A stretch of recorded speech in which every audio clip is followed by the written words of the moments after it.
يا أيها الذين آمنوا لا تأكلوا الربا أضعافا مضاعفة واتقوا الله لعلكم تفلحون۔ ترجمہ، اے ایمان والو، دگنا در دگنا سود نہ کھاؤ اور اللہ سے ڈرو اس امید پر کہ تمہیں کامیابی مل جائے۔ لا تأكلوا الربا أضعافا مضاعفة، دگنا در دگنا سود نہ کھاؤ۔ اس آیت میں سود کھانے سے منع کیا گیا اور اسے حرام قرار دیا گیا۔ زمانہ جاہلیت میں سود کی ایک صورت یہ بھی رائج تھی کہ جب سود کی ادائیگی کی مدت آتی، اگر اس وقت مقروض ادا نہ کر پاتا تو قرض خواہ سود کی مقدار میں اضافہ کر دیتا اور یہ عمل مسلسل کیا جاتا رہتا۔ اسے دگنا در دگنا کہا جا رہا ہے۔ سود سے متعلق وعیدیں، سود حرام قطعی ہے، اسے حلال جاننے والا کافر ہے۔ قرآن و حدیث میں اس کے متعلق سخت وعیدیں بیان ہوئی ہیں۔ سورہ بقرہ کی آیت 275، 276 اور 278 میں بھی سود کی حرمت کا بیان موجود ہے، اور حدیث میں ہے۔ نمبر 1، حضرت جابر بن عبداللہ رضی اللہ تعالیٰ عنہ سے روایت ہے، اور یہ مسلم شریف کی حدیث ہے کہ حضور سید المرسلین صلی اللہ تعالی علیہ وآلہ وسلم نے سود کھانے والے، کھلانے والے، سود لکھنے والے اور اس کی گواہی دینے والے پر لعنت فرمائی اور فرمایا کہ یہ سب اس گناہ میں برابر ہیں۔ حضرت عبداللہ بن مسعود رضی اللہ تعالیٰ عنہ سے روایت ہے، حضور اقدس صلی اللہ تعالی علیہ وآلہ وسلم نے ارشاد فرمایا، سود کا گناہ 73 درجے ہے، ان میں سب سے چھوٹا یہ ہے کہ آدمی اپنی ماں سے زنا کرے۔ نمبر 3، حضرت انس بن مالک رضی اللہ تعالیٰ عنہ سے روایت ہے، سرور کائنات علیہ الصلوۃ والسلام نے ارشاد فرمایا، سود کا 1 درہم جو آدمی کو ملتا ہے اس کے 36 بار بدکاری کرنے سے زیادہ برا ہے۔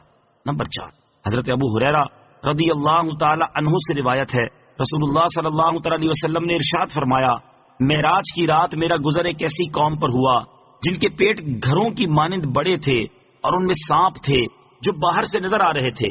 میں نے حضرت جبرائیل علیہ الصلوۃ والسلام سے ان لوگوں کے بارے میں دریافت فرمایا تو انہوں نے عرض کی، یہ وہ لوگ ہیں جو سود کھاتے تھے۔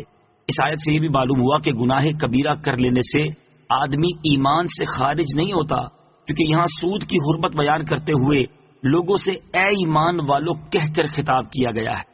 واتقوا النار التي أعدت للكافرين۔ ترجمہ، اور اس آگ سے بچو جو کافروں کے لیے تیار کی گئی ہے۔ واتقوا النار، اور اس آگ سے بچو۔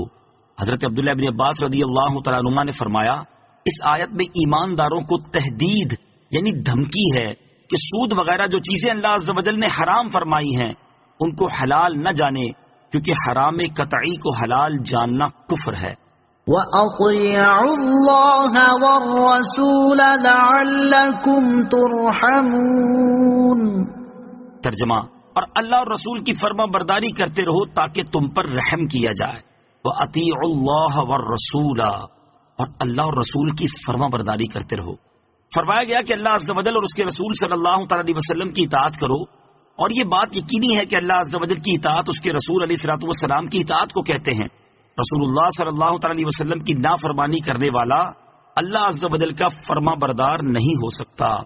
وَسَارِعُوا إِلَى مَغْفِرَةٍ مِّن رَّبِّكُمْ وَجَنَّةٍ عَرْضُهَا السَّمَاوَاتُ وَالْأَرْضُ أُعِدَّتْ لِلْمُتَّقِينَ۔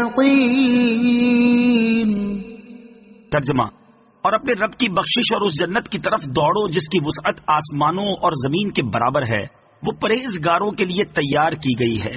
وَسَارِعُوا إِلَى مَغْفِرَةٍ مِّن رَّبِّكُمْ، اور اپنے رب کی بخشش کی طرف دوڑو۔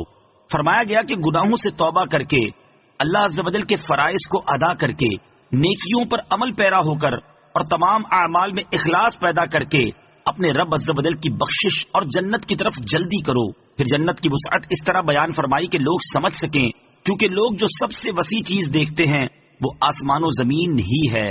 اس سے وہ اندازہ کر سکتے ہیں کہ اگر تمام آسمانوں اور زمینوں کو ترتیب سے ایک لائن میں رکھ کر جوڑ دیا جائے تو جو وسعت بنے گی اس سے جنت کی چوڑائی کا اندازہ کیا جا سکتا ہے کہ جنت کتنی وسیع ہے۔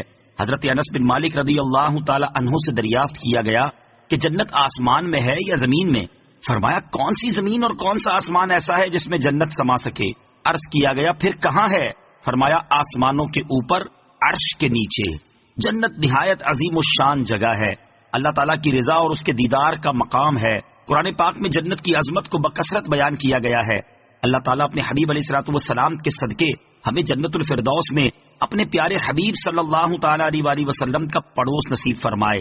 یہ بات بھی سامنے رکھیں کہ اس آیت اور اس سے اوپر کی آیت وَاتَّقُوا النَّارَ الَّتِي أُعِدَّتْ لِلْكَافِرِينَ سے ثابت ہوا کہ جنت و دوزخ پیدا ہو چکی ہیں اور وہ دونوں موجود ہیں، کیونکہ دونوں آیتوں میں ماضی کے زمانے میں جنت و دوزخ کے تیار ہونے کا ذکر فرمایا گیا ہے۔